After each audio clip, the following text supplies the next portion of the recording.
Bueno, entonces, nos habíamos quedado en que, ok, aquí habíamos deducido que la carga del, o el estado de oxidación en el que está trabajando el oxígeno siempre era de 2 menos. Por eso lo ponemos aquí. Del hidrógeno siempre era de 1 más, por eso poníamos 1 más. Y para poder saber del azufre, lo que hacíamos era multiplicar.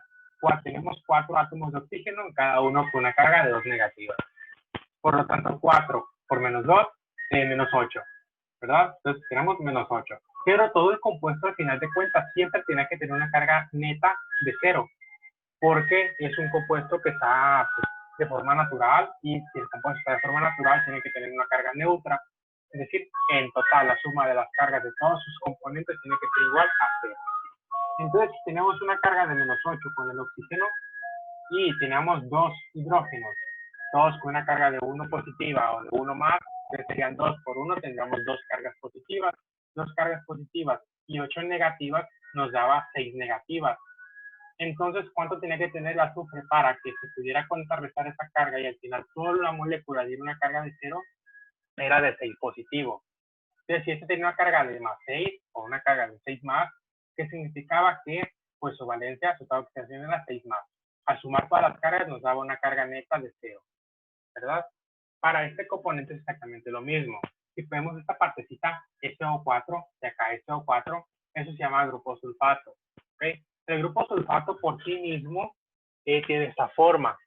SO4, 2 menos. ¿Okay? ¿Eso qué significa? Que todo el grupito, todo tiene una carga neta de 2 negativas. Es decir, en el momento de sumar las cargas de este y las cargas de este, me quedaba 2 negativo. ¿Okay?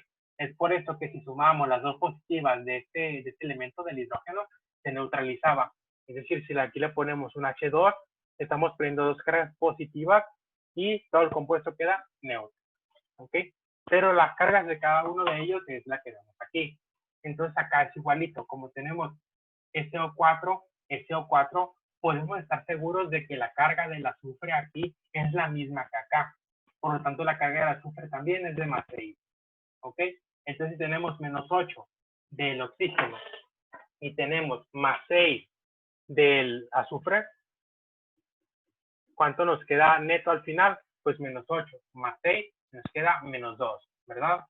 Entonces, para que todo el compuesto tenga una carga neutra de 0, ¿cuánto debería tener el cobre? Pues si tenemos menos 2, tiene que ser lo contrario, ¿verdad? Tiene que ser más 2. Entonces, el cobre tiene que tener una carga de más 2. ¿Eso qué significa? Que inicialmente el cobre tenía una carga de 0 y terminó después de la reacción con una carga de más 2. Entonces el cobre pasó de ser cobre 0 a ser cobre más 2. ¿Cierto? ¿Qué pasó con ese numerito? ¿Aumentó o disminuyó? Aumentó. Si vemos, exacto, pasó de 0 a más 2, aumentó. Si el numerito que está acá arriba, es decir, si la valencia o si el estado de oxidación aumenta, quiere decir que el elemento se está oxidando, es decir, se oxida. ¿Ok? Es decir, reducir es igual a ganar. ¿Qué cosa? Electrones. Oxidar es igual a perder. ¿Qué pierde? Electrones. ¿Ok? Si vemos aquí arribita el cobre, está perdiendo electrones, ¿cierto? ¿Por qué podemos decir que está perdiendo electrones? Porque está pasando a ser más positivo. De tener 0, pasó a ser más positivo, ¿verdad? Si nosotros hacemos una línea, por ejemplo, hacemos esta línea, tenemos números de este lado, aquí tenemos 0, acá tenemos los números negativos, acá tenemos los números positivos, ¿qué significa? Tenemos números negativos acá, números positivos acá. Si nosotros tenemos inicialmente el cobre en 0, aquí, y finalmente terminó el cobre acá, que se hizo más positivo, ¿verdad? Para poder hacerse más positivo, ¿qué tiene que pasar? Tiene que perder electrones. ¿Ok? Tiene que perder electrones. Porque si está perdiendo electrones, se puede hacer más para allá de la línea. En cambio, tenemos al azufre, que inicialmente tiene una carga de más 6. ¿Cómo es que más 6 es por acá? y terminó como azufre más 4, ¿verdad? Es decir, estaba aquí y terminó acá. ¿Qué pasó? Se hizo para acá. Es decir, ganó electrones. Si gana electrones, se reduce. Si está aquí, pasa para acá, va a lo positivo, pierde electrones. ¿Ok? Se oxida. ¿Cómo podemos saber también viendo estas cositas de aquí? Pues vamos a ver. Nosotros sabemos que en una reacción, o sabemos que en la química, todas las cargas y todo eso se da gracias al movimiento de electrones, ¿verdad? Todos los enlaces se dan siempre gracias al movimiento de electrones. Nosotros también ya dijimos que cuando tenemos un elemento, ese elemento, o sea, tenemos un átomo, un átomo cualquiera, ese átomo tiene cierta cantidad de protones, ¿verdad? Los protones son los que le dan la identidad a ese átomo. Es decir, si el átomo tiene 10 protones, ese átomo va a ser el átomo número 10, va a ser el neón. Si ese átomo gana un protón, es decir, ganó un protón más, ahora ya no va a tener 10 protones, sino va a tener 11. Y ya no va a ser el neón, ahora va a ser el sodio, porque el sodio tiene 11 protones. Y nosotros también sabemos que los protones tienen cargas positivas, ¿verdad? Por lo tanto, si un elemento gana o pierde una carga positiva, ¿qué está pasando? Quiere decir que está ganando o perdiendo protones. Y eso no es correcto, porque si un elemento gana o pierde protones, ese elemento ya no va a ser el mismo, sino que va a ser otro. ¿Ok? A eso vamos. A que aquí, si tenemos cobre 0 y pasa cobre 2 más, no está ganando 2 cargas positivas, o sea, no está ganando 2 protones, sino que está más bien perdiendo electrones. Porque si tenemos un elemento que tiene, por así decirlo, un número X, tiene 10 electrones. Vamos a suponer que el cobre es el elemento número 29, ¿ok? Si es el número 29, quiere decir que tiene 29 protones, 29 P más. Pero también tiene 29 electrones. Tiene 29 cargas positivas y 29 cargas negativas. Si se cargó 2 más, no puede ganar 2 electrones. Es decir, no puede pasar a tener 31 protones. Porque pues eso haría que ese elemento se haga el número 31. Sino lo que sí puede pasar es que pierda 2 electrones. Si tenía 29, pierde 2, ahora va a tener 27. Es decir, tiene más cargas positivas que negativas, ¿verdad? ¿Cuántas más? Tiene 2 negativas extras. Por lo tanto, se tiene una carga de 2 positivos. Como tiene 2 cargas positivas más, sumamos 27 menos 29, nos damos más, 2 más acá. ¿Ok? ¿Y qué pasó? Perdió 2 electrones, porque inicialmente tenía 29, ahora tiene 27. Ahora el azufre que está abajo es lo mismo, ¿ok? El azufre es el número atómico 16. ¿Qué significa? Que el azufre tiene 16 protones. ¿Ok? Eso quiere decir que también tiene 16 electrones. Ahí está el estado neutro, ¿verdad? Bueno. Pero, ¿qué pasó? ¿Qué pudimos ver nosotros? Que pasó de estar 6 más a 4 más, ¿verdad? Hay una diferencia ahí de 2. Es decir, no perdió 2 protones, ¿verdad? No tenía 16 protones, no se quedó con 14 protones. Al perder 2, tiene una carga de menos 2 en función de lo que inicialmente. No, sino que los protones siempre van a ser los mismos. Las cargas positivas nunca se van a mover desde los protones, sino que los que van a mover ese tipo de cargas van a ser los electrones. Es decir, ¿qué tiene que pasar para que sea 4 positiva? Si inicialmente era 16 y una carga de 6 más, ¿okay? Pero, entonces, si inicialmente estaba así, ok. Al hacer esto, la carga es 0, ¿verdad? Porque tiene 16 protones y 16 electrones. Por lo tanto, la carga de azufre debe de ser 0. Pero aquí tenemos una carga de azufre de 6 más. Entonces, ¿eso qué va a significar? Pues que inicialmente ya tiene que tener 6 electrones menos. Por lo tanto, el azufre tiene 10 electrones, ¿ok? Aquí el azufre tiene 10 electrones.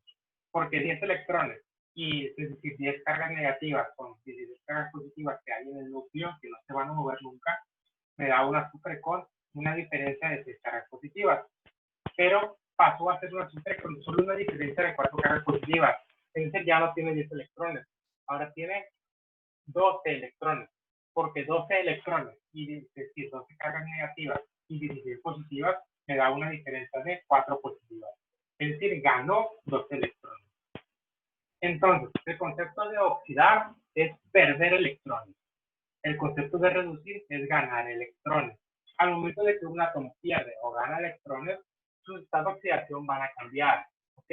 Porque los electrones dentro de este átomo se están moviendo, o bien están entrando nuevos electrones para formar un enlace, o bien sus elementos están cediendo electrones para formar un enlace, ¿ok?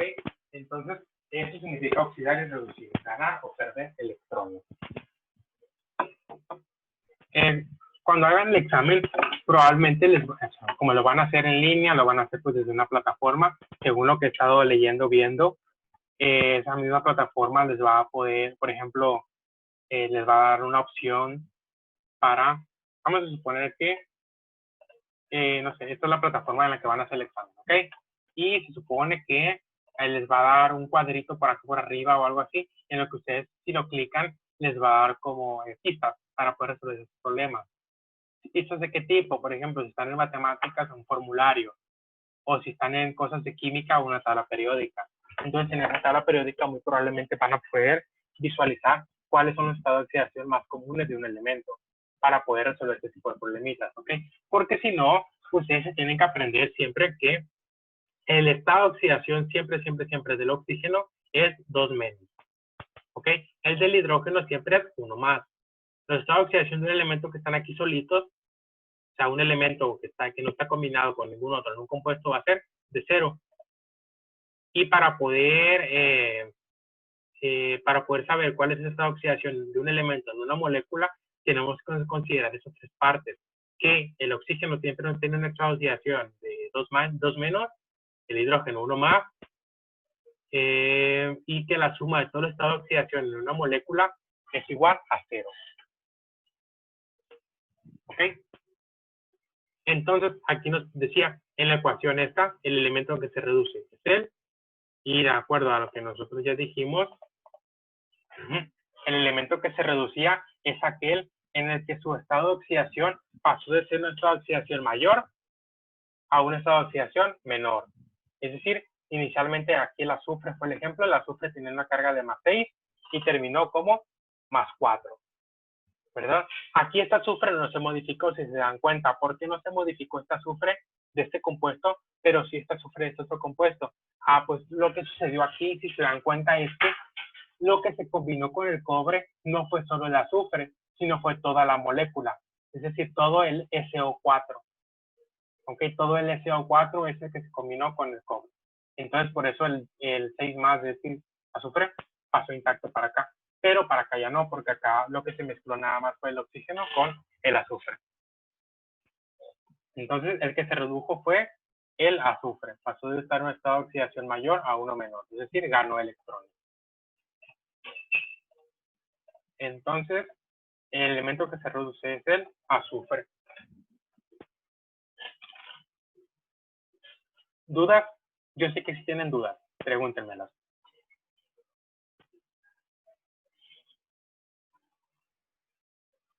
O de plano no quedó entendido nada, o de plano todos entendieron perfecto. ¿Crees que podías traer más ejercicios de esos? Sí. Ajá. Ahorita la idea es que lo que queríamos era resolver esta guía, ¿ok? Está tomando más tiempo del previsto porque pues está explicando muchas cosas, pero la idea primero es resolver esta guía y después todo lo que viene aquí en la guía lo vamos a estar viendo, ¿ok? Todos los problemas que vienen aquí vamos a ver más ejemplos de ellos. Entonces sí, después les voy a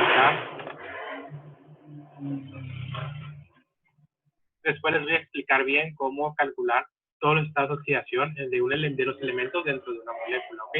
Siguiendo esos reglitos. La que del estado de oxidación del oxígeno siempre es 2 menos, la de la hidrógeno siempre es 1 más. Cuando un elemento está en estado así solito, quiere decir que está en estado basal, su estado de oxidación es de 0. ¿Ok? Entonces, las preguntas las hacen ya que veamos más ejercicios.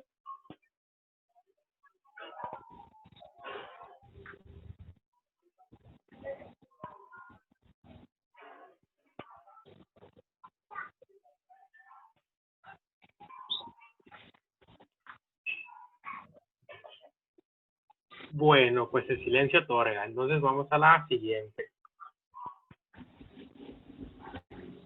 De todas maneras, después vamos a seguir viendo ejercicios de este tipo, ¿ok? ¿Qué elementos se oxida y qué elementos se reduce? Porque esto sí viene en el examen, ¿no? Sí, de esto no se van a librar. Sí tienen que saber en una reacción cuáles se oxidan y cuáles se reducen, ¿ok? Este tipo de reacciones en las que un elemento se oxida y uno se reduce se conoce como reacciones de tipo redox, ¿ok? Uno se reduce, uno se oxida, redox. Hay otros tipos de reacciones en los que los elementos no cambian su estado de oxidación. Es decir, siempre quedan idénticos, ¿ok? Solamente los elementos se mezclan, pero no hay cambios en los estados de oxidación. Entonces, vamos a la pregunta que sigue. Y la última ya para terminar esto. Esta pregunta dice, relacione el tipo de enlace con el comportamiento correspondiente. ¿Ok? Es decir, nos da tipos de enlaces, los que ya conocemos, iónico, covalente y metálico, y tenemos que agruparle una de estas opciones. ¿Ok? ¿Qué sucede con los, es decir, tenemos que agruparle un qué sucede con los electrones en ese enlace? Vamos viendo. Él dice A, agrupa electrones. ¿Qué tipo de enlace agrupa electrones? Metálico. Exacto, exacto. Nosotros sabemos que los elementos de un enlace iónico, pues esos electrones ahí están, ¿verdad?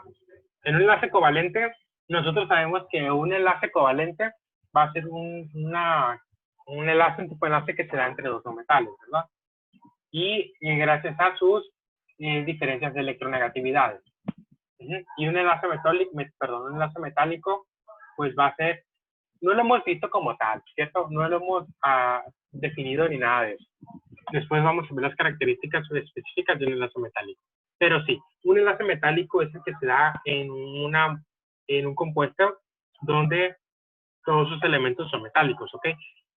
Los electrones en un compuesto metálico siempre están en movimiento, ¿ok? Nunca están sobre uno de esos, solo una de esas moléculas, sino que se están moviendo por todas. Andan brincando de una para la otra, de otra para la otra, de otra para la otra. Al final de cuentas, podemos visualizarlo como si viéramos, haz de cuenta, una hélice de un helicóptero. Cuando vemos una hélice de un helicóptero y la vemos fijamente y esa va cada vez más rápida, llega un punto en el que podemos observar como si no se moviera, ¿cierto? Como si se mantuviera estática. Pero eso sucede porque se está moviendo tan rápidamente que nuestro ojo no puede percibir ese movimiento. Es lo que sucede, o algo similar sucede con este tipo de enlaces, con los metálicos. Los electrones se mueven tan rápido que se puede llegar a percibir que pues no se mueven en realidad. Sí se mueven, pero no se puede ver, obviamente. Pero se entiende como si realmente no se movieran, estuvieran solo sobre cada uno de sus elementos. O sea, todos los electrones estuvieran mantenidos sobre ese metal, sobre ese átomo de ese metal y no sobre los demás.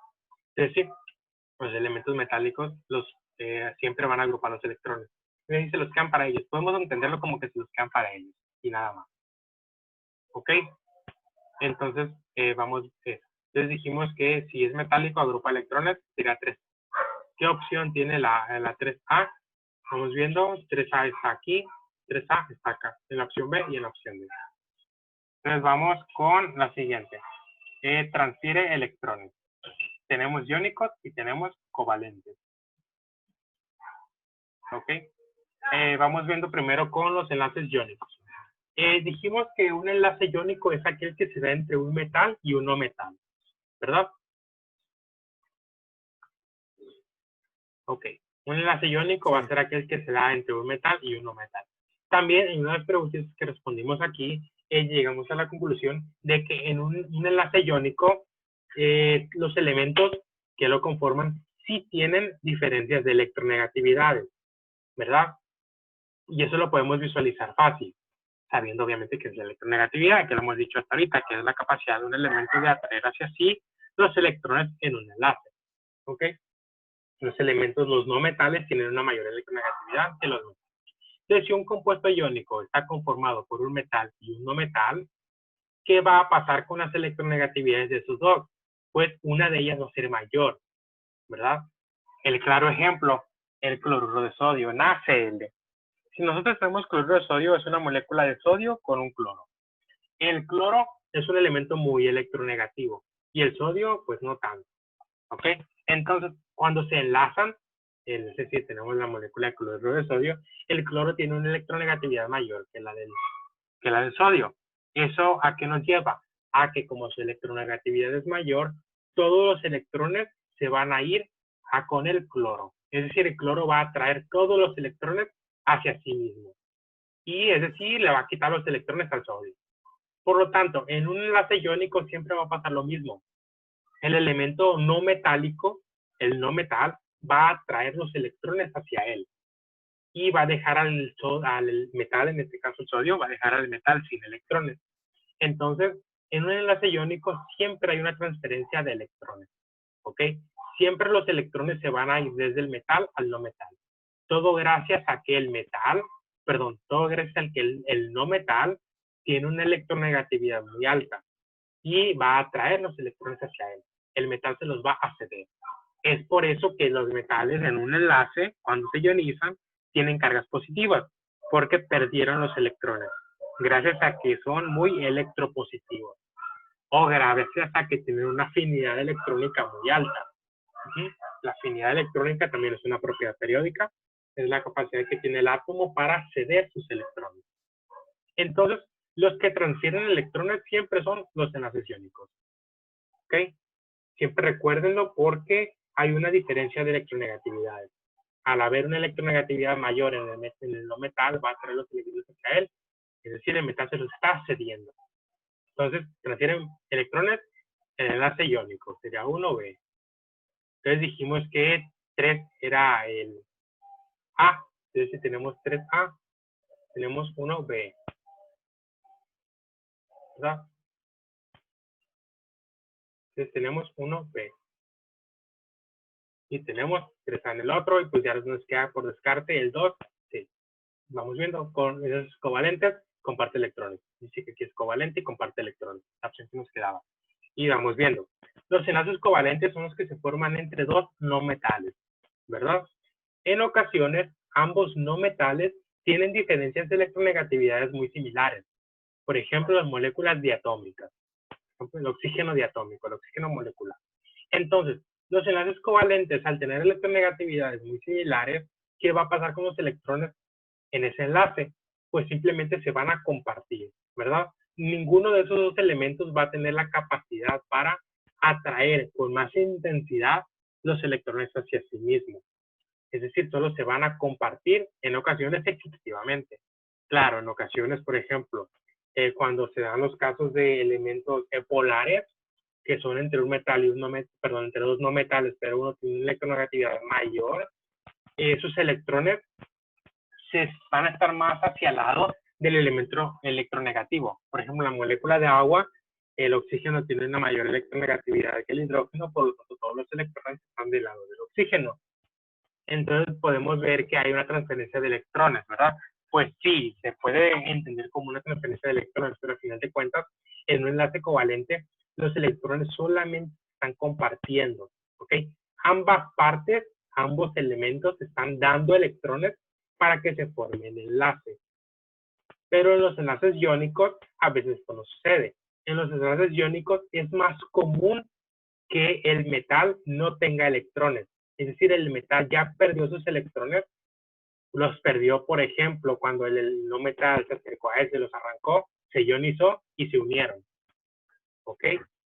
Y es por eso que es más común que los iónicos transfieran sus electrones, primero se los dan al no metal y el no metal se carga, el metal se carga y ya se unen. En los enlaces covalentes no, ambos dan electrones y se forman enlace y se unen. Por lo tanto, los covalentes siempre van a compartir electrones. 2.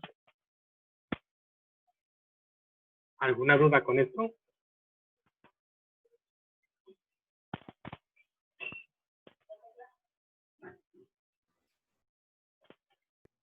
No, ¿No? ¿Seguro?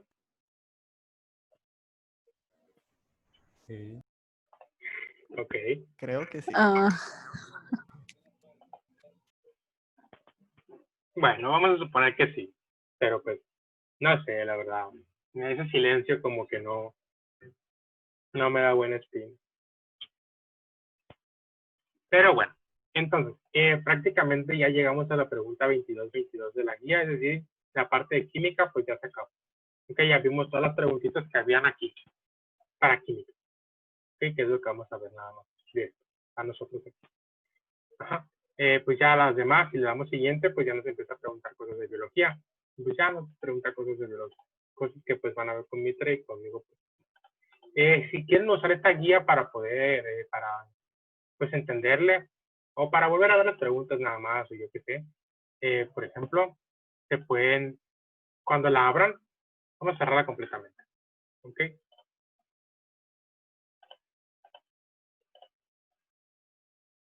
¿Cómo entramos para ese examen? Primero la van a descargar desde el programa, desde la carpeta que les di en Drive. Ya que la descarguen, se va a descargar ese instalador que está aquí. ¿Ok?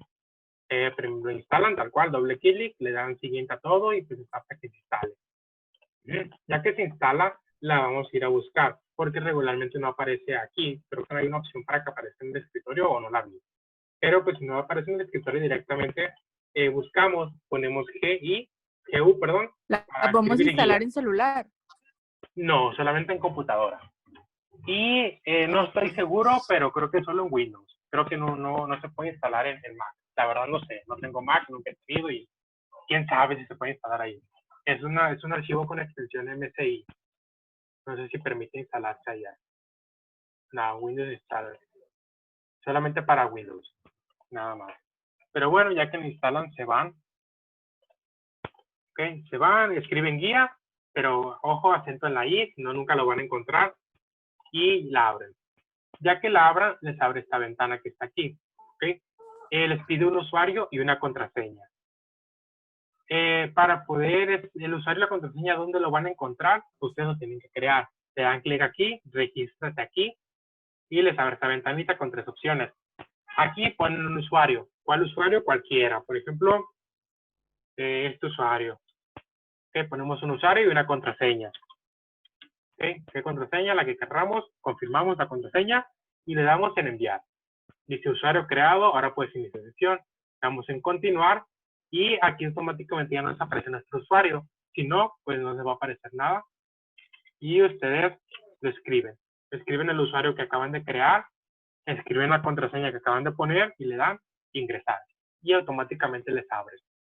Y aquí pues ya en la parte de entrenamiento, en diagnóstico, tienen los exámenes diagnóstico, admisión para hacer un ejemplo de examen, o examen para hacer el examen ya final, que es un intento de examen nada más, pues un cáliz. Y en resultados, pues les va a aparecer los resultados que han obtenido de todas las pruebas que han hecho. Y al final, pues ya solamente los cierran o como gusten.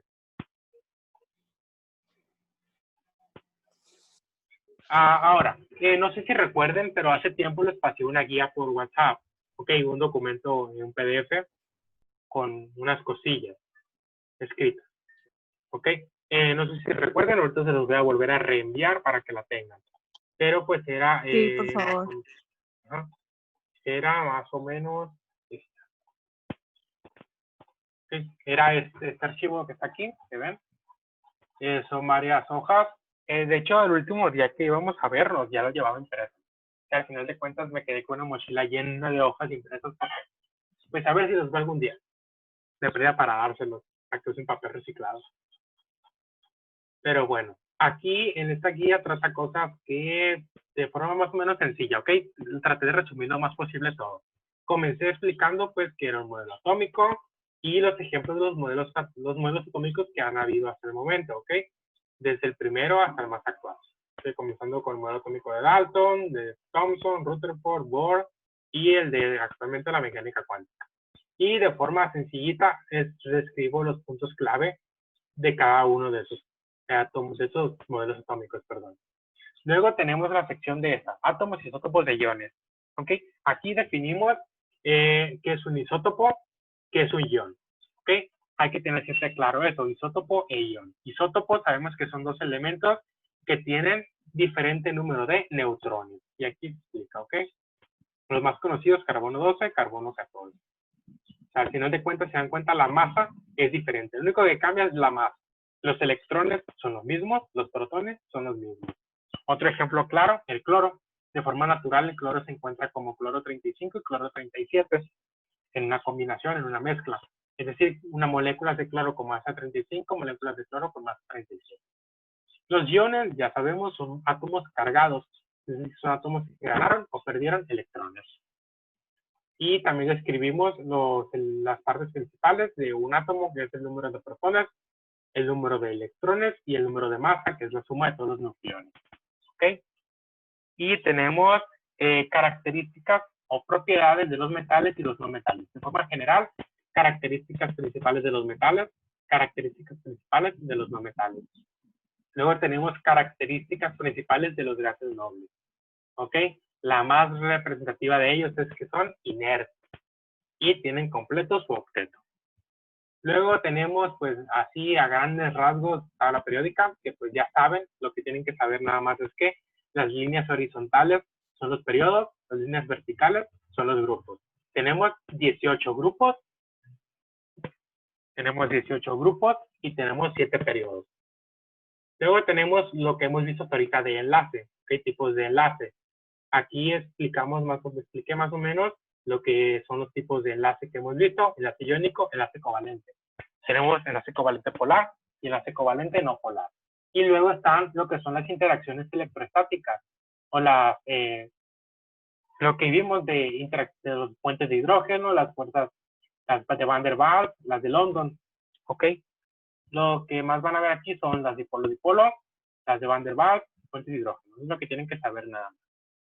Luego, ejemplos propiedades de sustancias iónicas y sustancias covalentes. ¿Okay? Lo que habíamos mencionado, que las iónicas tienen puntos de fusión y ebullición muy elevados, a diferencia de las covalentes, que estas se encuentran en estructura cristalina, que estas no. Aquí son conductoras de electricidad en solución, no conducen nada, y así. Luego tenemos lo que no hemos visto hasta ahorita, que son los tipos de reacción. ¿Ok? Las reacciones químicas se dividen en varios tipos. Hay reacciones que necesitan calor para poder llevarse a cabo. Hay reacciones que liberan calor al llevarse a cabo. Hay reacciones en las que sus elementos solamente se están combinando, es decir, se mezclan entre ellos. Ejemplo, el sodio más el cloro que forma cloruro de sodio. Nada más, fantástico. Luego tenemos las reacciones de descomposición. Reacciones que inicialmente partimos de un producto y terminamos con varios. Por ejemplo, la descomposición del bicarbonato de sodio, el sodio para hornear. Partimos del bicarbonato de sodio, cuando lo calentamos, al final tenemos carbonato de sodio, agua y dióxido de carbono. Es una reacción de descomposición. Luego están las reacciones de sustitución. Por ejemplo, cuando tenemos este componente, por ejemplo, un compuesto A reacciona con BC, y ¿qué es lo que pasa? Que C se separa de B y se une con A. Nos queda AC más B. ¿Ok? Que el ejemplo sería, por ejemplo, el bromuro de potasio reacciona con cloro, que forma cloruro de potasio y bromo. ¿Qué pasó aquí? Que estas dos moléculas se separaron, estos dos átomos se separaron, y el cloro se unió con el potasio y se formó ese compuesto y el otro quedó solito. ¿Okay? La reacción de sustitución, pero en la que uno de ellos nada más se sustituye, uno de ellos se mueve y se pega con otro. Luego están las reacciones de doble sustitución, donde ambos se separan y se unen entre todos, se mezclan. ¿Okay? Y luego tenemos balanceo. Nosotros sabemos que en una reacción, las reacciones químicas tienen coeficientes geométricos, ¿verdad? Numeritos delante de los elementos, de los compuestos. Pues esos numeritos se pueden obtener por medio de balanceo. ¿Ok? ¿Para qué se balancea? Para poder cumplir con la regla de la conservación de la masa, ¿verdad? Que nos dice que pues, todo lo que entra tiene que salir, prácticamente. Y pues hay tres tipos de balanceo: tanteo, redox, algebraico. El más sencillo es el tanteo, porque nomás es decirle, no, pues tengo 2, al final tengo que tener 2, le pongo un 2 acá, y así. Pero no siempre es el mejor, porque a veces perdemos tiempo dióxido. El que siempre les va a dar un resultado es el algebraico. Pero para eso necesitan saber un poco de álgebra para poder resolverlo, para poder plantear una ecuación. O sea, tenemos la ecuación química, planteamos una ecuación matemática y la resolvemos. Y luego está el redox. Okay, redox es para poder balancear ecuaciones redox, como le acabamos de ver del cobre y el ácido sulfúrico. Esas son reacciones en las que intervienen números de oxidación, ¿okay? Estados de oxidación. Y aquí tenemos el concepto, reducir, oxidar. Y qué es cada una de esas cositas, ¿okay? Luego tenemos ejemplos de soluciones, qué es el soluto, qué es el solvente, qué es la solubilidad y características. Bueno, por ejemplo, ¿cuáles son las características de las soluciones? En función de cuánto soluto tienen. Porque pues, es lógica, obviamente. Si tienen poco soluto, el solvente, pues van a ser soluciones diluidas. Es decir, un café con poco café, pero mucha agua, es un café diluido, ¿verdad? Ahora un café con poca agua y mucho café, pues es un café saturado, ¿verdad? Un café cargado. Es una solución cargada, una solución saturada. Y pues hay factores que afectan a la disolución. Aunque no lo crean, factores como la temperatura o la presión evitan que un compuesto se disuelva fácilmente en un solvente. Y pues calcular concentraciones. Hay diferentes unidades para poder calcular concentraciones. Tenemos porcentajes, masa-masa, masa-volumen. Tenemos unidades como la molaridad o la molalidad y unidades como partes por millón. Después vamos a ver ejercicios de esto con la formulita y toda la cosa, ¿okay? Y por último, características de las soluciones ácidas y las soluciones básicas. Y pues también vamos a ver cómo calcular pH de soluciones sencillas. Entonces ahorita les voy a reenviar ese documento para que lo tengan, le den una leída y la siguiente clasecita vamos a seguir o vamos a comenzar a ver más ejercicios de los que vimos antes, ¿ok? Relacionados con esta parte, tipos de reacciones. Ya vamos a ver ejemplos de reacciones, lo vamos a clasificar en alguno de estos tipos, ya que si quieren ver esta partecita para abajo, muy bien, mejor para que vengan fresquecitos. Y vamos a clasificar las reacciones y vamos a empezar a balancear, ¿ok? Vamos a empezar a balancear por tanteos las que se puedan, sencillas, y por algebraico. Redox lo vamos a dejar al final, porque para Redox tenemos que seguir viendo el concepto de reducción y oxidación. Y creo yo que quedaron demasiadas dudas, ¿verdad? Para poder calcular números de oxidación. Entonces eso lo vamos a ver al final, más adelantito. ¿Okay? Entonces ahorita les reenvío el documento y pues ya prácticamente se van a acabar los 40 minutos. Me dice que menos de un minuto. Entonces nos vemos la siguiente clase mañana. Los espero mañana. Muy bien, se cuida. Ok. Bye. Adiós.